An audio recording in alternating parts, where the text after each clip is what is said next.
Praise the Lord. കർത്താവിൻ്റെ ധന്യ തിരുനാമം വാഴ്ത്തപ്പെടുമാറാകട്ടെ. ഞാൻ ക്രിസ്തുവിൽ സ്നേഹിക്കുന്ന എല്ലാ ദൈവമക്കൾക്കും മൂന്നാം മാസത്തിൻ്റെ മൂന്നാമത്തെ പ്രഭാത വന്ദനം കൂടെ അറിയിക്കുന്നു. ലോകമെമ്പാടുമായിരുന്നു കൊണ്ട് ഈ പ്രഭാതവും ഈ വചന സന്ദേശം ശ്രവിക്കുന്ന എല്ലാ ദൈവകുഞ്ഞുങ്ങൾക്കും എൻ്റെ ഹൃദയത്തിൻ്റെ ആഴമേറിയ സ്നേഹത്തെയും വന്ദനത്തെയും നന്ദിയെയും ഒപ്പം പ്രാർത്ഥനയും അറിയിക്കുന്നു. പ്രാർത്ഥനയോടുകൂടെ ഈ പ്രഭാതവും വചന സന്ദേശത്തിലേക്ക് നമുക്ക് പ്രവേശിക്കാം. ആവർത്തന പുസ്തകം 28-ാം അധ്യായത്തിൽ പ്രകാരം കാണുന്നു: യഹോവയുടെ നാമം നിന്റെ മേൽ വിളിച്ചിരിക്കുന്നു എന്ന് ഭൂമിയിലുള്ള സകല ജാതികളും കണ്ടു നിന്നെ ഭയപ്പെടും.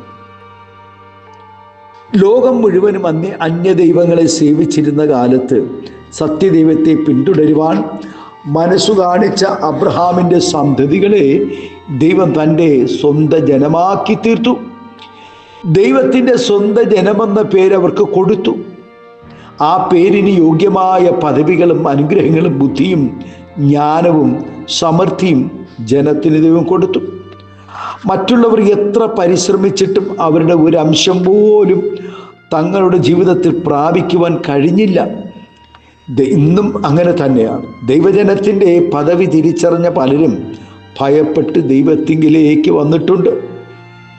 അതുപോലെ നാം നമ്മുടെ പേരിനും പദവികൾക്കും അനുസരണമായി ജീവിച്ചാൽ ലോകം നമ്മെയും നമ്മുടെ ദൈവത്തെയും ഭയപ്പെടും എന്നുള്ളതിന് സംശയമില്ല.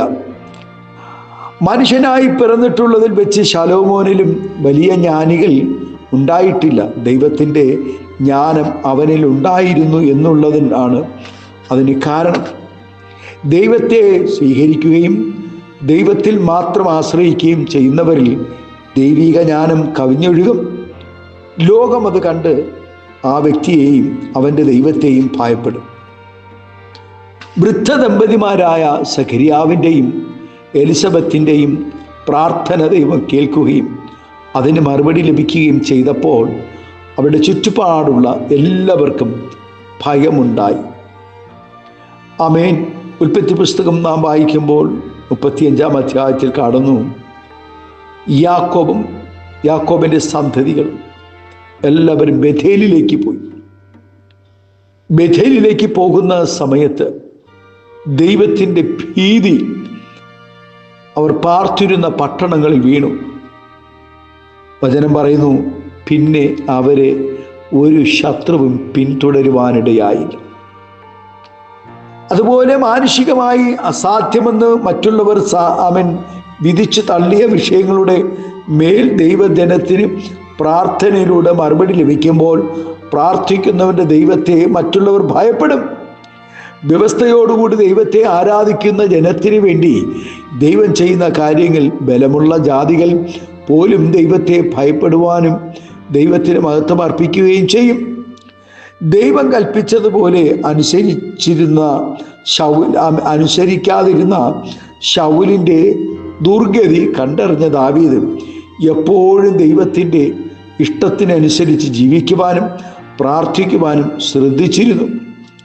ദാവീദ് പറയുന്നു, ഞാൻ എല്ലാ കാലത്തും ദൈവത്തെ വാഴ്ത്തും. അത് നിമിത്തം അവൻ ആദരിക്കപ്പെട്ടു എന്ന് മാത്രമല്ല, മറ്റുള്ളവർ ഭയപ്പെടുകയും ചെയ്തു ദാവീദിനെ. ദാവീദിൻ്റെ കായിക ബലമോ സംഗീത സ്വരമാധുര്യമോ കോമള രൂപ സൗന്ദര്യമോ അല്ല ശത്രുവിനെതിരെയുള്ള ആക്രമണ പാടവമോ മറ്റൊന്നും ശൗലിനെ ഭയപ്പെടുത്തിയില്ല. എന്നാൽ ദൈവം അവനോട് കൂടെ ഉണ്ടെന്ന് അറിഞ്ഞത് മുതൽ ശൗൽ ദാവീദിനെ ഭയപ്പെടുവാൻ തുടങ്ങി. ഒരു ദൈവ പൈതലിനോട് കൂടെ ദൈവം ഉണ്ടെന്ന് ലോകം അറിയുമ്പോൾ അവർ അവനെയും അവൻ്റെ ദൈവത്തെയും ഭയപ്പെടും. ഇസഹാക്ക് ആ ദേശത്ത് വിതച്ചു. ആ ആണ്ടിൽ 100 മേനി വിളവ് കിട്ടി. യഹോവ അവനെ അനുഗ്രഹിച്ചു. അവൻ വർദ്ധിച്ചു മഹാധനവാനായി ചേർന്നു. അവൻ തിരുവചനത്തിൽ മഹാധനവാനായി ചേരുകയും അവൻ ഇസഹാക്കിൻ്റെ അപ്പൻ മഹാസമ്പന്നനായി തീരുകയും ചെയ്തത് ദൈവം അവരോട് കൂടെ ഉണ്ടായിരുന്നത് കൊണ്ടാണ്. അവൻ ആട്ടിൻകൂട്ടങ്ങളും മാട്ടിൻകൂട്ടങ്ങളും വളരെ ദാസിദാസന്മാരും ഉണ്ടായിരുന്നതുകൊണ്ട് ഫെലിസ്ത്യർക്ക് അവനോട് അസൂയ തോന്നി. പ്രിയ ദൈവവേദനയെ, ശത്രു വലിയവനും ഭയങ്കരനുമാണ്. നാം ആരെയും ഭയപ്പെടുത്തി ബഹുമാനമോ അംഗീകാരമോ വാങ്ങിക്കുവാൻ അവൻ ശ്രമിച്ചാൽ അതൊരിക്കലും നടക്കുകയില്ല. ഭയപ്പെടുത്തുന്ന വാക്കുകൾ പറഞ്ഞ് ആരെയും നേരെയാക്കുവാനും അവൻ രക്ഷയിലേക്ക് കൊണ്ടുവരുവാനും കഴിയുന്നതല്ല, സാധിക്കുകയില്ല. ഭീഷണിപ്പെടുത്തി ആരെയും ദൈവത്തെ സേവിക്കുവാൻ ആരാധിക്കുവാൻ ഒരിക്കലും കഴിയുകയില്ല. അങ്ങനെ വന്നാലും ചില ദിവസങ്ങൾ കഴിയുമ്പോൾ അവർ മടങ്ങിപ്പോകുവാനിടയ പഴയ സ്വഭാവങ്ങളിലേക്ക്. എന്നാൽ നമ്മുടെ വഴികളും ജീവിതവും ദൈവത്തിന് പ്രസാദകരമാവുകയും ദൈവം നമ്മോടുകൂടെ ഉണ്ടെന്ന് ഉറപ്പ് വരുത്തുകയും ചെയ്യുമ്പോൾ നമ്മെയും നമ്മുടെ ദൈവത്തെയും ഭയപ്പെടുകയും ചെയ്യും ജാതികൾ.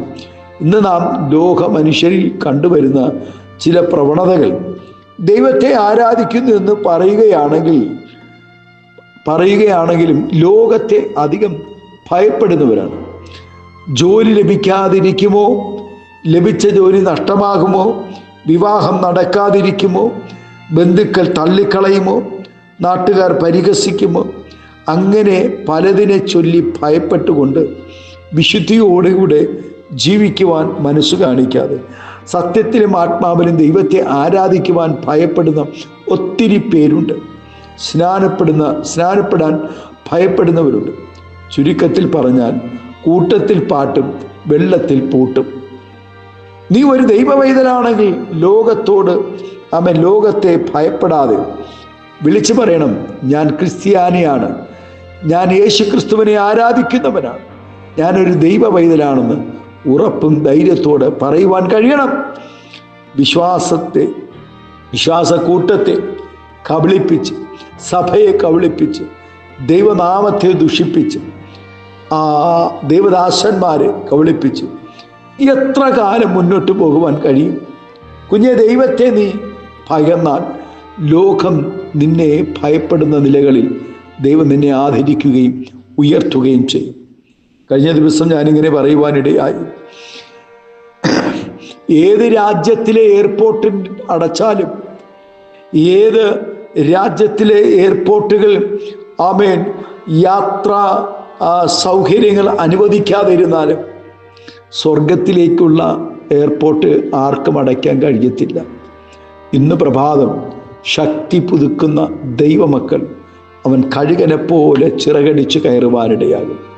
ആകയാൽ ഈ പ്രഭാതം യഹോവയുടെ നാമം നിന്റെ മേൽ വിളിച്ചിരിക്കുന്നു എന്ന് തിരിച്ചറിഞ്ഞുകൊണ്ട്, എൻ്റെ മേൽ ദൈവത്തിൻ്റെ വിളിയും തിരഞ്ഞെടുപ്പും തിരിച്ചറിഞ്ഞുകൊണ്ട് സകല ജാതികളും കണ്ട് നിന്നെ ഭയപ്പെടുന്ന നിലകളിൽ വിശുദ്ധിയോടുകൂടെ, വേർപാടോടുകൂടെ, ഭയത്തോടുകൂടെ, ഭക്തിയോടുകൂടെ ദൈവത്തെ സേവിക്കാമോ? ദൈവം നിന്നെ അനുഗ്രഹിപ്പാനിടയാകും. ആമേൻ, സ്തോത്രം, ഹല്ലേലൂയ. ദൈവം നിന്നെ മാനിപ്പാനിടയാകും. നമ്മുടെ കണ്ണുകളെ ദിവസം അടയ്ക്കാം. നമുക്കൊരു നിമിഷം പ്രാർത്ഥിക്കാം. പരിശുദ്ധ പിതാവേ, നല്ല ദൈവമേ, സ്നേഹവാനായ ഞങ്ങളുടെ നല്ല കർത്താവേ, യഹോവയുടെ നാമം വിളിച്ചിരിക്കുന്ന ഞങ്ങളെ കണ്ട് ജാതികൾ ഭയപ്പെടുന്ന നിലകളിൽ ഞങ്ങളെ മാനിച്ചാദരിച്ച് അനുഗ്രഹിക്കുന്നതിനായി നന്ദിയോടെ സ്തോത്രം ചെയ്യുന്നു. ഈ പ്രഭാതം ഈ ശബ്ദം ശ്രവിക്കുന്ന എല്ലാ ദൈവക്കുഞ്ഞുങ്ങളെ കർത്താവെ അനുഗ്രഹിച്ച് പ്രാർത്ഥിക്കുന്നു. ഈ സന്ദേശം ഒരിക്കൽ കൂടെ കർത്താവെ അങ്ങയുടെ കുഞ്ഞുങ്ങളുടെ കാതുകളിൽ എത്തുവാൻ തക്കവണ്ണം ദൈവം കൃപ ചെയ്തതിനായി സ്തോത്രം. എല്ലാവിധ നന്മകളും അനുഗ്രഹങ്ങളും പകരണം. മകച്ചമകെടുക്കണം യേശുവിൻ്റെ നാമത്തിൽ. കൃപയോടെ പ്രാർത്ഥന കേൾക്കണമേ സ്വർഗീയ നല്ല പിതാവേ. ആമേൻ, ആമേൻ. Thank you. God bless you. ദൈവം എല്ലാവരും ഈ പ്രഭാതം ധാരാളമായി അനുഗ്രഹിക്കട്ടെ. Thank U.